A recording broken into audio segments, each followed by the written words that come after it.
Hello, class. Tonight I'm going to show you the final project, which in which I put all of you guys together in a group, and you'll be working on several components of both a video assignment and a research assignment. Now, with the video assignment, because we are an asynchronous class, you have several options, such as creating a live Zoom with me or collaborating on several YouTube videos, editing a YouTube video, which is totally your choice, or pre-recording a Zoom video for me to watch later.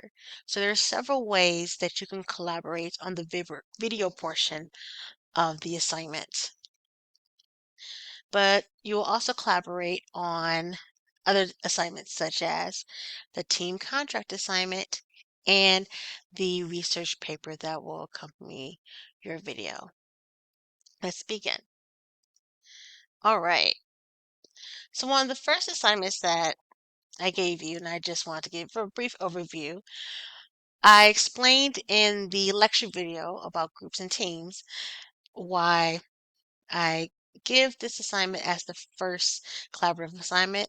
First, it allows everyone or allows all the team members to be accounted for. So just for instance, you have a team member that doesn't get in contact, you can't get in contact with them to complete this first initial assignment, then we can intervene early and I can contact them or we can find them and just know what's up. So before diving into the actual project, we can just make sure everyone's accounted for, especially in an asynchronous course. Pretty much, you're going to create 10 rules or guidelines. This can be easily done through Google Docs, where you contribute your own guidelines and work together to create 10 rules for your group. You even have the option to make your own team name. So I usually make teams by numbers, group 1, 2, 3, or 4, especially in the back end.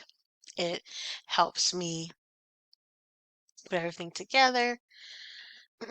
You'll also be able to find your group members on the People tab, and each group has their own group Canvas page. So with the group Canvas page, it looks very similar to the class Canvas page, but it's going to say group 1, group 2, group 3, etc. It's a little harder to show you on my end because I can't press the People tab. There's some identifying information on there, so I can't show this to you via that video. But if you press the People tab, you'll see the groups and you'll find all the groups listed, but locked because I have access to all of those groups in the back end. But your group that you're assigned to through Canvas, you can open. Okay? So after you're done with the team contract assignments, you're going to do the workshop project. The research paper is worth 50 points and the presentation is worth 150 points. And similar to the formative speech project, you're going to create a video lecture related to communication studies. So you're going to pick and choose a communication studies related topic, emphasis on the communication studies related, and take a deeper dive, do research, and collaborate on a brief lecture video per person. Now the rules for this presentation, just as if we were in person, each person has to contribute a video, so no exceptions. Everybody has to contribute a video, and everybody has to contribute to the research paper. So it's really easy to divide the research paper into groups, excuse me, into pieces. And if you think about a research paper where you have introduction, body, conclusion, you can divide it up as you have your main topic, and then one person gets one body section, another person gets another, etc., etc. But if you do have any questions of how to evenly divide the work, make sure to let me know. Now, each team is going to create an 8 to 20-minute video. So it's such a wide range because I had to account for like how many people are in each group. Some classes are smaller or bigger than others. But say if you have a video with that, excuse me, say if you have a group that contains 4 people, then in theory, 2 minutes each person. You say what you're going to say in 2 minutes, and that in each, excuse me, and collectively you will meet that requirement. If you have 5 people in a group, okay, 2 to 3 minutes, you will be in that range. So each person should be speaking for at least at minimum 2 to 3 minutes, and you should be able to make this requirement. Now, say if we give or take maybe a minute or two, I can slide that as well as far as like the whole project. So say for instance, in this embedded video here, it briefly tells you how to collaborate and create a playlist. I love YouTube playlists because I like to click a video and see a series of videos just in my leisure time. You can make this super easy by uploading your individual videos, just as I've done with the lecture videos, but you guys can collaborate on a playlist. Send that playlist link to me and I play it and I get to see everybody's videos in one playlist. So I've had that done before in a few other classes, such as intercultural communication, and it worked out pretty well. And it makes it a little bit easier because everyone can just contribute their file, or excuse me, contribute their YouTube video. We have some familiarity with using YouTube videos because of the affirmative speech. So it's a combination of what we learned in this class and the experiences that we gained in this online class. But like I said before, you can also create one large Zoom video that's recorded, and I just watch the whole thing as you give your presentations, or we can both meet live and I can grade your speech in real time. But of course, if that's the option that you choose, let me know so we can figure out a time. So there's several ways that you can submit the video portion. The two easiest ways, excuse me, the easiest way that doesn't require like people being there at the same time would be the collaborative YouTube video. Many of us who are talented with video editing, if you want to do that, that's fine.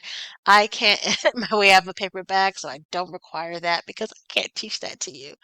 That's why I say just put it on a YouTube video playlist and just play it out. But cutting and adding, that's not my forte. But if you know how to do it, you can do that as well. I've had groups, someone who knew how to edit videos, especially with TikTok and other social media platforms. You guys are more well versed in how to do those things. If you feel comfortable doing those things, that's fine. But just know there's several ways to submit this video, but it has to be cohesive. So I can't have one edit video from one person and a couple of people doing a playlist and then one person's on Zoom. So just to let you know, you have to pick a way that all of you guys are going to collectively put this project together and send that to me. That's all I ask. Okay. Now, the paper and the presentation kind of play off of each other, just similar to how the outline for the form of speech dictated what you said in your speech.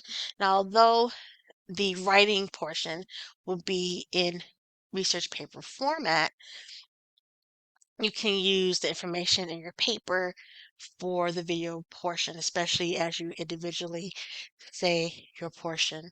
Of course, those same rules apply to that, excuse me, the same rules of the form of speech apply as far as looking in the camera, making sure you're having enough lighting, making sure that we can hear you, making sure that we're verbally citing all of our sources. You want to make sure to have or to take the skills that you developed in the affirmative speech and carry it to this project. Now you choose your topic, you do your research paper, Your research paper will be about 5 to 6 pages. That will include the introduction, body sections, and conclusion. You'll have a title page, which is not included in the final page count. You will have the paper title, name of your group members. If you have your group name, you can put that there as well. You also want to format your paper in APA format. And when I say subtopics, because people usually ask me this question, I just mean just have like a little subheading for your body paragraph. So say if you want to talk about social media aesthetics.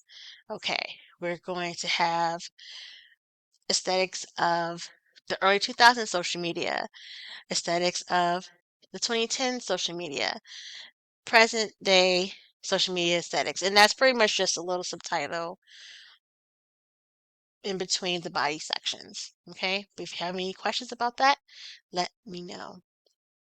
You want to develop about 4 to 6 body sections, and you can assign each other a body section. But also, when you think about your video, you need to have at least one person, excuse me, you need to have one person say the intro. So the intro would be just overall what the project's about, main idea, listing the people who are in the group and what they're going to say, and just kind of taking a general overview of what you're going to talk about. The people who are assigned the body sections of those video, you'll stick to those body sections.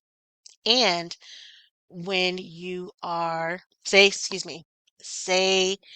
if you're doing the playlist or if you're recording together on Zoom, just like you would in person, one person is going to introduce the other person. So for example, now that I've introduced our topic, next such and such would say such and such. And you're going to transition from one person to the next. You're going to introduce their names and then say the topic. So transitions are important. It helps the audience, and it definitely helps me know who's coming next and what they're going to say. And it just builds a more, or creates rather, a more cohesive speech. So it's not like a bunch of people just coming together for a speech. It's like, okay, we are united in one speech and we're tying it all together. So if you think about it that way, it's not just all of you guys having individual presentations. You're united as one. And transitions can do that. In your paper, and this is not included in the page count, the page count is pretty much content. And of course, the 5 to 6 pages are double spaced, but remember, you're dividing it amongst several people. So it looks like a lot, but if someone has about a page or page and a half and bring it all together, it's a lot less work as long as everyone contributes their part. You want to make sure to incorporate at least 4 reputable sources. And in addition, because you will have to meet, maybe not in person, totally up to you, but at least meet via Zoom or other avenues to share ideas, you will create a small agenda and meeting minutes. So let me show you what that looks like. So with the agenda, it's pretty simple, pretty straightforward. But in this final project, I also wanted you to get an idea of how to organize a meeting and organize it properly. So you have your agenda, meeting place, so it can be virtually, either or. The time, your meeting purpose. In in this particular meeting, just to backtrack a little bit, you only have to do one meeting agenda and one meeting minutes. But of course, you can meet as many times as you need to, but just for this part of the assignment, you only need to record for me an example of one meeting agenda and one meeting minutes, if that makes sense. So say if you meet 5 times before the project is due, I don't need 5 agendas or 5 meeting minutes. You can just say, hey, this is the meeting where this is what we're going to submit to Ms. Roberts and call it a day. And of course, you can use these for your own purposes as well.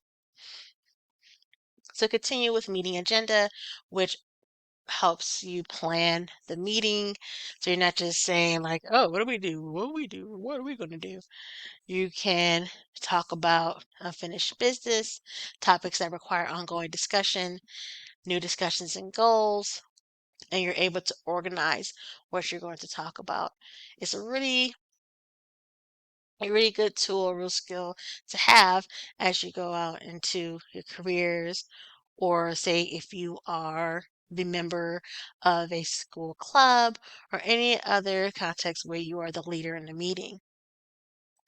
So the agenda sets the tone and organizes or is the outline of the meeting, and the meeting minutes, that is the recap. So the recap of that meeting time, when it was called to order, giving credit to who prepared the minutes, groups in attendance, those who are absent, and summary of group decisions and discussions.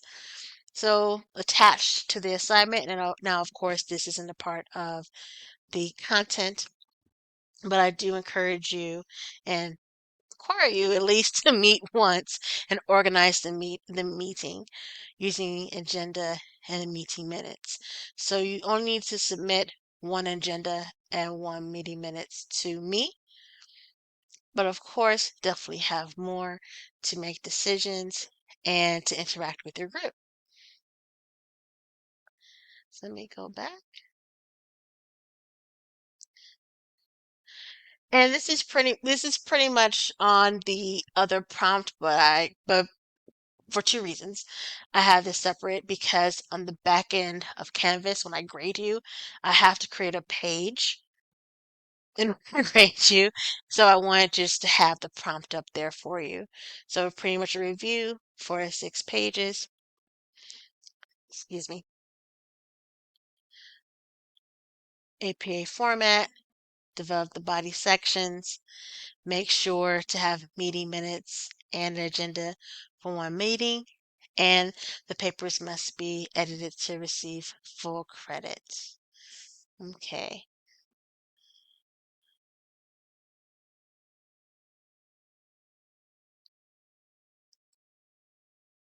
All right.